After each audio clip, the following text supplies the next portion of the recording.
There are two types of parents, एउटा चाहिँ strict अनि अर्को चाहिँ chill pill.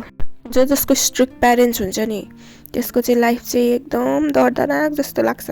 Oh my God. अनि स्ट्रिक्ट प्यारेन्ट्सहरूले आफूलाई के सोध्छ भने बच्चाहरूलाई मैले जति नै दबाउन सकेँ म त्यति नै खतरा प्राइज जित्छु, नोबेल प्राइजै जित्छु जस्तो गरेर क्या।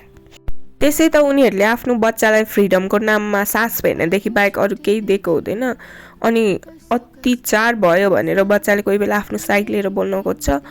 प्यारेन्ट्स चाहिँ फेरि ओ माई गड तेरो डिसिप्लिन यही हो, ठुलोसँग मुखमुखे लाग्ने, हामीले भनेको टेर्नुपर्छ, ठुलोले भनेको टेर्नुपर्छ, ह्याप वाट एभर।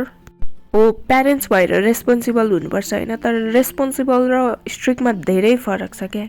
मलाई चाहिँ के लाग्छ भने जो स्ट्रिक्ट प्यारेन्ट्स हुन्छ नि उनीहरूले चाहिँ आफ्नो बालापनमा फ्रिडम पाएको हुँदैन क्या, मन लागेको कुरा गर्न पाएको हुँदैन।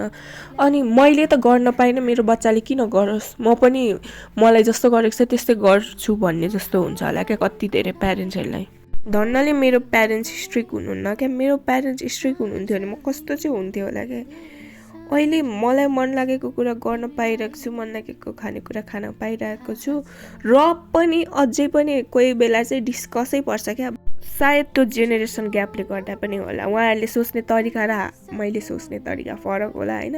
यति धेरै बुझ्ने यति धेरै सपोर्ट गर्ने प्यारेन्ट्स हुनुहुन्छ, तैपनि कोही बेला चाहिँ डिस्कस पर्छ होइन। तर अब स्ट्रिक्ट प्यारेन्ट्सहरूको त कस्तो मुठीमै राख्न खोज्छन् कि बच्चाहरूलाई, यो गर्छु भन्दा नाइ, यो खान्छु भन्दा नाइ, यहाँ जान्छु ल भन्दा नो, यस्तो ओ माई गड।